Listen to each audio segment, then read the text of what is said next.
अस्सलामुअलैकुम वरहमतुल्लाहि वबरकातुहू। Dear students, आप लोग कैसे हैं? मैं उम्मीद करती हूँ कि आप लोग खैरियत से होंगे और मेरे तमाम स्टूडेंट्स रेगुलर बेसिस पे रेगुलर जो लेसन या लेक्चर्स अटेंड कर रहे हैं वो तैयार कर रहे होंगे। This is your science lecture and as all of you know that we have completed our lesson number 8, measurements of physical quantities. So in today's lecture we will solve the pending section of our exercise of unit number 8, measurements of physical quantities. Question number 3 is about short answers. So give the short answers of the following question. First question is about physical quantities. Define physical quantities with examples. First short question क्या है कि physical quantities को define करें और साथ कुछ examples भी दें। फिजिकल क्वांटिटीज की डेफिनेशन आप अपने स्टार्टिंग के लेक्चर्स में स्टडी कर चुके हैं। All the measurable quantities are called physical quantities. Examples बता दें साथ, length, height, mass, time, temperature. आपने काफ़ी सारी एग्जांपल्स पढ़ी थी, उनमें से कोई सी 3-4 आप जहाँ इसके आंसर में बता दें। Second question is write the quantitative value of kilo, deca, centi, deci, milli. तो ये जो प्रीफिक्सेस हैं ये उनकी क्वांटिटेटिव वैल्यूज़ को पूछ रहा है। सो किलो मीन्स 10⁻³ और 1000 लिख दें। डीका मीन्स 10⁻1। सेंटी मीन्स 10⁻⁻2 और 1/100। डेसी मीन्स 10⁻⁻1 और इसे आप क्या लिख सकते हैं, 1/10 भी लिख सकते हैं। मिली मीन्स 10⁻³ और इसे आप 1/1000 भी लिख सकते हैं। नेक्स्ट आते हैं क्वेश्चन नंबर 3 की तरफ। Define metre and litre. So metre की डेफिनेशन आप लोग प्रीवियस लेक्चर में पढ़ चुके हैं, वही आप लिखते हैं यहाँ। The distance between two marked points on iridium platinum alloy bar kept at Sevres near Paris at 0°C under the control of weights and measures. Metre क्या है? बेसिकली डिस्टेंस है बिटवीन टू मार्क पॉइंट्स। किस चीज़ के ऊपर? Iridium and platinum alloy bar के ऊपर, जो कि कहाँ है? पेरिस में पड़ा हुआ है, 0°C के अंदर, under the control of weights and measures. और metre use to measure the length. Next आते हैं लीटर की तरफ। Volume occupied by 1 kg of water is equal to 1 dm³ और 1 लीटर। 1 लीटर क्या है? वो वॉल्यूम जो 1 kg ऑफ वाटर ऑक्युपाई करता है उसे हम 1 dm³ कहते हैं या लीटर कहते हैं। It is use to measure the volume of liquids. 1 kg ये इम्पोर्टेंट रिलेशंस हैं, आप अपनी नोटबुक पे नोट करें साथ। 1 kg of water is equal to 1 dm³ is equal to 1 liter और 1 cm³ is equal to 1 milliliter। 1000 cm³ is equal to 1000 milliliter is equal to 1 liter। अब ये भी इनकी लेफ्ट हैंड साइड और राइट हैंड साइड आप लोग by using the prefixes prove कर सकते हैं कि ये रिलेशन करेक्ट है। नेक्स्ट फोर्थ पार्ट है व्हाट इज एसआई सिस्टम। यहाँ सिस्टम इंटरनेशनल की डेफिनेशन के हवाले से क्वेश्चन है। सो सिस्टम इंटरनेशनल की डेफिनेशन हमने क्या पढ़ी थी? In 1960 an international committee agreed on set of definitions and standards to describe the different physical quantities. The system establish was named as system international. System international क्या है? 1960 में एक international committee ने एग्री किया था to set different definitions and standards to describe the different physical quantities। कि different physical quantities को define करने के लिए उन्होंने कुछ standards या definitions रखे थे। और जो सिस्टम इस्टेब्लिश हुआ था उसे किस सिस्टम का नाम दिया गया था? सिस्टम इंटरनेशनल का। It is based on the metre, kilogram and second system. Next है fifth part, write the use of units in our daily life. तो यूनिट्स के जो डेली लाइफ में यूजेस हैं वो आपने बताने हैं। अब तक आपने इतना ज़्यादा in detail units and measurements को पढ़ लिया है कि आप रियल लाइफ से बेशुमार एग्जांपल्स खुद से भी दे सकते हैं, बुक से हेल्प ले सकते हैं। पेज नंबर 80 पे आएँ। लास्ट टॉपिक है ऐसे यूनिट्स एंड डेली लाइफ। तो यहाँ उसने रियल लाइफ की कुछ एग्जांपल्स दी हुई हैं, वो आप अपने वर्ड्स में लिखते हैं या एज इट इज़ लिखते हैं। नेक्स्ट हम आते हैं नेक्स्ट क्वेश्चन की तरफ। Six part, how to measure the volume of a liquid correctly by using measuring cylinder. यानी मेजरिंग सिलेंडर को यूज़ करते हुए आप वॉल्यूम ऑफ लिक्विड किस तरह से करेक्टली एक्यूरेटली मेजर कर सकते हैं। और ये आंसर भी हम लोग इससे पहले पढ़ चुके हैं। ये आपका टॉपिक था, last topic, page number 82, measuring cylinder. इसकी लास्ट लाइंस में ही आंसर दिया हुआ है। For correct measurements of the volume, the cylinder must be placed on a horizontal surface and the eye should be kept on level with the bottom of the meniscus। ठीक है, अगर book से mark करते हैं तो book page number 82, measuring cylinder जो है उसके लास्ट जो लाइंस हैं, फोर्थ लाइन पे अगर आप देखें एंड से, For correct measurements of the volume, the cylinder must be placed on a horizontal surface and the eye should be kept on a level with the bottom of the meniscus। ठीक है, अगर note करना चाहें तो ये आपके सामने मैंने लिखा हुआ है। For correct measurements of the volume, the cylinder must be placed on a horizontal surface and the eye should be kept on a level with the bottom of the meniscus। Diagram साथ आप ऐसी बना दें। Next है seventh question, convert 1000 centimetres into metres and millimetres. अब ये जो आपने कन्वर्जन पढ़ी थी ये उसका टेस्ट है। अगर आपको समझ आ गई थी तो आप उसे भी सॉल्व कर सकते हैं। फर्स्ट पार्ट इसका ये है कि 1000 सेंटीमीटर्स को मीटर में कन्वर्ट करें। Given quantity 1000 centimetre to convert into metre. Solution की हेडिंग दें। अब यहाँ से देखें 1000 सेंटीमीटर को मीटर में लाना है। इट मीन्स आपको सेंटी की वैल्यू पता होनी चाहिए कि क्या है। As 1 centimetre is equal to 10⁻⁻² metre is equal to 1/100। -2 का मतलब है 1/10 की पावर 2 और 1/100। So dividing the given quantity by 100। अब इसको सेंटी में कन्वर्ट करने के लिए आप किससे डिवाइड करेंगे? 100 से डिवाइड करेंगे। या एज इन अदर वर्ड आप कह सकते हैं कि सेंटी की जगह आप क्या लिख रहे हैं? 1/100 लिख रहे हैं। ये सेंटी की जगह क्या लिख रहे हैं? 1/100। यहाँ से ये कैंसिल होके आपके पास क्या आएगा? 10 मीटर। ये था इसका फर्स्ट पार्ट। नेक्स्ट इसी क्वेश्चन का बी पार्ट है, convert 1000 centimetre into millimetre. Given quantity is 1000 centimetre to convert into millimetre. So इस क्वेश्चन को सॉल्व करने से पहले सबसे पहले आपको पता होना चाहिए 1 सेंटीमीटर की वैल्यू क्या है। 1 centimetre is equal to 10⁻⁻² metre is equal to 1/100 metre. 1 millimetre is equal to 10⁻³ metre is equal to 1/1000 metre. अब सेंटीमीटर और मिलीमीटर का आपस में क्या रिलेशन है? सॉल्यूशन की हेडिंग दें। As 1 centimetre is equal to 10 millimetre. आप चेक कर सकते हैं कि क्या वाकई 1 centimetre is equal to 10 millimetre है। और ये जो चेक मैं यहाँ आपको बता रही हूँ ये क्वेश्चन की रिक्वायरमेंट नहीं है, मैं सिर्फ आप लोगों के अंडरस्टैंडिंग के लिए ये शेयर कर रही हूँ। 1 centimetre is equal to 10 millimetre. आप 10 मिलीमीटर, ये जो मिली है उसकी जगह आप उसकी वैल्यू लिखते हैं 1/1000।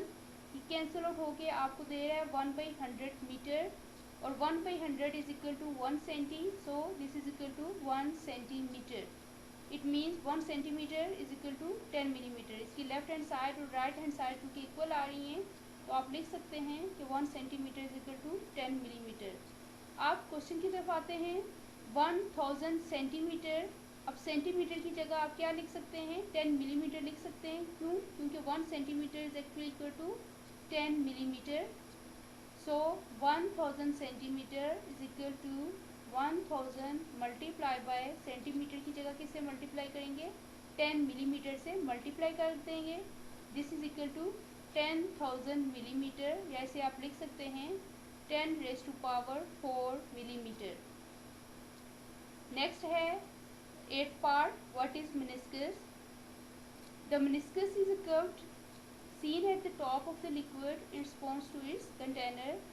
The meniscus can be convex और concave, और साथ डायग्राम बना के आप क्लियर कर दें कि meniscus किस तरह की शेप होती है। एक कर्व शेप होती है जो लिक्विड बनाता है किसी कंटेनर के अंदर, और ये कन्वेक्स भी हो सकता है और कंकेव भी हो सकता है। लास्ट शॉर्ट क्वेश्चन है, write the prefix values of hecto, deca and deci. So hecto की प्रीफिक्स वैल्यू क्या है? 10⁻², डीका की प्रीफिक्स वैल्यू क्या है 10⁻⁻1। डेसी की प्रीफिक्स वैल्यू क्या है 10⁻⁻2।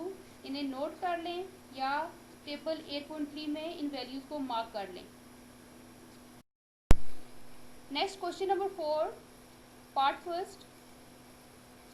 Right a detailed note on physical quantities, how these quantities are measured. अपनी नोटबुक पे ऐसे ही इस क्वेश्चन का आंसर नोट करना है। फर्स्ट हेडिंग आपने देनी है फिजिकल क्वांटिटीज की और फिजिकल क्वांटिटीज को डिफाइन करना है। All the measurable quantities are called physical quantities. Physical quantities need two things for their complete descriptions. Number 1 numerical magnitude, number 2 unit. फिर एग्जांपल्स में बता दें कि फिजिकल क्वांटिटीज कौन सी हैं। एनी 3 और 4 examples. Length, height, mass, time, temperature. Physical quantities are divided into base quantities and derived quantities. Then आप base quantities की definition लिखें, then उसकी examples बता दें with the help of table. इसी तरह next slide में derived quantities को define किया है मैंने। derived quantities को define करना है और उसके table की मदद से उसकी examples को discuss करना है। Next, note the base quantities. First of all, define the base quantities. The minimum number of those physical quantities in terms of which other physical quantities can be expressed are called base quantities. Unit of base quantities are called base units. Then आपने table बनाना है और ये 7 base quantities को discuss करना है with their units and symbols. Derived quantities की heading दें। The quantities that can be derived from the base quantities are called derived quantities. Unit of derived quantity is called derived unit. फिर table बना के any 3 और 4 derived quantities को discuss कर दें with the help of their units. जैसे area, its unit is meter square. Volume of solids, meter cube. Density, kilogram per metre cube. Speed और velocity, metre per second. Acceleration, metre per second square. Next heading दे measurements of physical quantities. The comparison of an unknown quantity with the standard known quantity is known as measurement. Standard known quantity is called unit and the physical quantities are measured by using their units. यहाँ तक आपका question number 1 का answer है। इसे अपनी notebook पर note कर लें।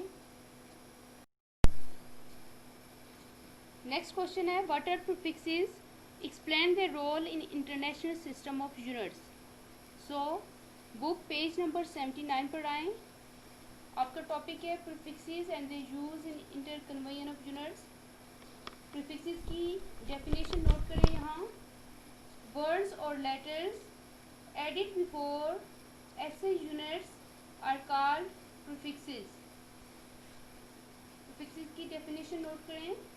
Words और letters added before SI units are called prefixes. Second definition भी साथ note करें। The multiples or sub-multiples added before a unit are called prefixes. Next, book पे जो हेडिंग दी हुई है ऐसे ही हेडिंग दे के prefixes and their use in interconversion of units. First line से मार्क करें। Prefixes are used to express very large और very small quantities in a convenient way. In SI system, the interconversion of smaller units and bigger units has become very easy. There are some prefixes which are used for conversion. These prefixes are milli, centi, deci and kilo. Next example दे के ये conversion करके example के तौर पर topic में आपने लिखना है। The value of these prefixes are multiples and sub multiples of 10। यहाँ तक मार्क करना है और साथ ये टेबल ड्रा कर देना है प्रीफिक्सेस विद इट्स वैल्यूज। ये हो गया आपका क्वेश्चन नंबर 2 प्रीफिक्सेस। नेक्स्ट आते हैं क्वेश्चन नंबर 3 की तरफ। What are international system of units, how they are used in daily life. So book page number 80 पर आएँ। सिस्टम इंटरनेशनल ऑफ यूनिट्स, इसकी डेफिनेशन की हेडिंग दे के नोट करना है।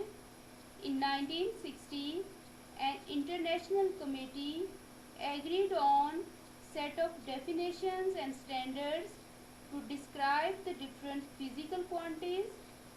The system established was named as System International।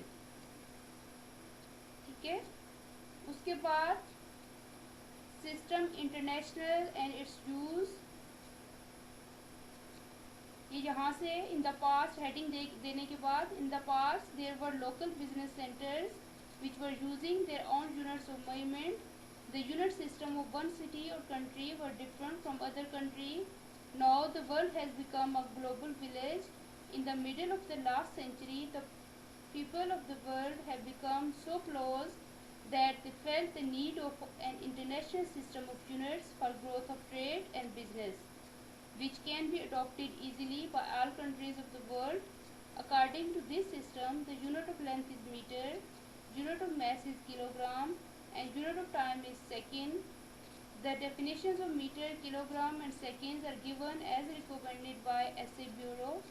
The system was established in 1960. It is based on the meter, kilogram, second system of units, MKS system भी कहते हैं इसे। यहाँ तक मार्क करें इसे। नेक्स्ट है, इसी पेज पे लास्ट पे लिखा हुआ है SI units and daily life. ठीक है, तो ये इसी टॉपिक को आप लिख लें या अपने पास से आप एग्जांपल्स लिख सकते हैं कि डेली लाइफ में ये जो SI यूनिट्स हैं इनका क्या यूज़ है। नेक्स्ट आपका क्वेश्चन है फोर्थ पार्ट की तरफ आते हैं। Write a note on the following measuring instruments. Part A है measuring cylinder and part B है पिपेट। सो आपकी बुक पेज नंबर 82, इस पे दोनों टॉपिक्स लिखे हुए हैं, मेजरिंग सिलेंडर भी और पिपेट भी। इन दोनों को आपने यहाँ से करना है। नेक्स्ट है आपका last question, give in detail the procedure of measuring the volume of liquid by reading correct meniscus. ये भी आपके मेजरिंग सिलेंडर का जो टॉपिक है, page number 82, last fourth line, for correct measurement of the volume of the cylinder, the cylinder must be placed on horizontal surface and the eye should be kept on a level with the bottom of the meniscus। और साथ diagram बना के आपने इसको explain कर देना है। ठीक है, अब चूँकि ये लॉन्ग क्वेश्चन है तो बेस्ट यही है कि आप मेजरिंग सिलेंडर पूरा इसमें लिखें, मेजरिंग सिलेंडर पूरा टॉपिक लिखें और ये जो लास्ट 4 लाइन है वहाँ हेडिंग दे लें, for correct measurement of the volume. Heading देने के बाद नीचे से उसका प्रोसीजर बता देना है। आई होप कि एक्सरसाइज जो है इसकी क्वेश्चन किस तरह से करने हैं आपको समझ आ गई होगी। आप ये सारे क्वेश्चन नोट करने के बाद इन क्वेश्चंस को अच्छी तरह से तैयार करना है।